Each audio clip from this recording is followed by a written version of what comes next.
the central bank opens and maintains bank accounts for all this, ministries, departments, and so forth.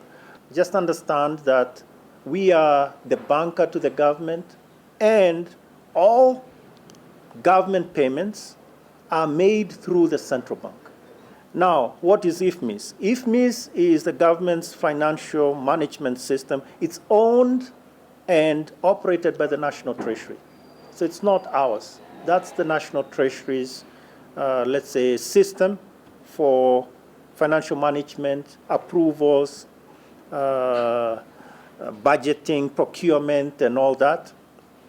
And then there's another system, which is internet banking. The acronym is IB. IB is the channel through which the government connects to the funding and to the fund that is available in the accounts, and also instructs payments instructions are sent to the commercial bank, to the vendor.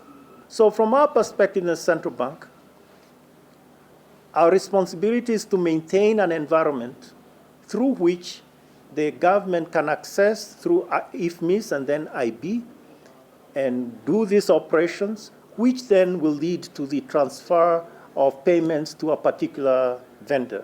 Our job is to make sure that these payments are done with finality and they are irrevocable. I mean, that's really part of the national payments sort of environment. The point is we do not have access. We do not tamper with the instructions as they come through. It is a tunnel. It's not that we go in there and approve things. That's not our responsibility. What we do is, if there's a mistake, the bank can tell us, as happened in this particular case of the NYS, if they have a question, and then we can go in and sort of deal with one specific question. But we don't even know at that time who it's been paid to. We don't even have data about who, why, when. All that is not something that is in our domain. The responsibility is within IFMIS, with the ministry, and of course the funding of that with National Treasury. You do recall that the central bank is actually the one that flagged this issue very early on. It was sometime in May 28th of 2015. That is when, around that time, one of the commercial banks, we had done this, transferred some money to through IB to one of the commercial banks, and the commercial bank queried this payment. Sort of said, well, is this really correct? Or is there a mistake here? Or is there something else going on? And we then wrote to Treasury, as we generally do, National Treasury, and asked the question. Yes, the central bank did what it should have done, which is requesting further clarification from the National Treasury.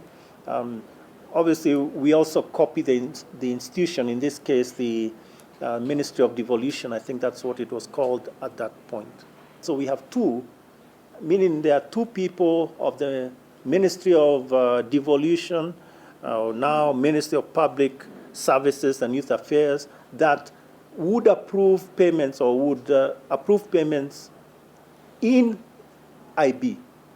And you have three others that actually approved the payments in the IFMIS environment. And the five are not identical. Banks have a responsibility to carry out in terms of the anti-money laundering and CFT, so POCAMLA law. So that exists. And so when a bank sees something that it doesn't understand, meaning something that could be a suspicious transaction, yes, they're supposed to raise it.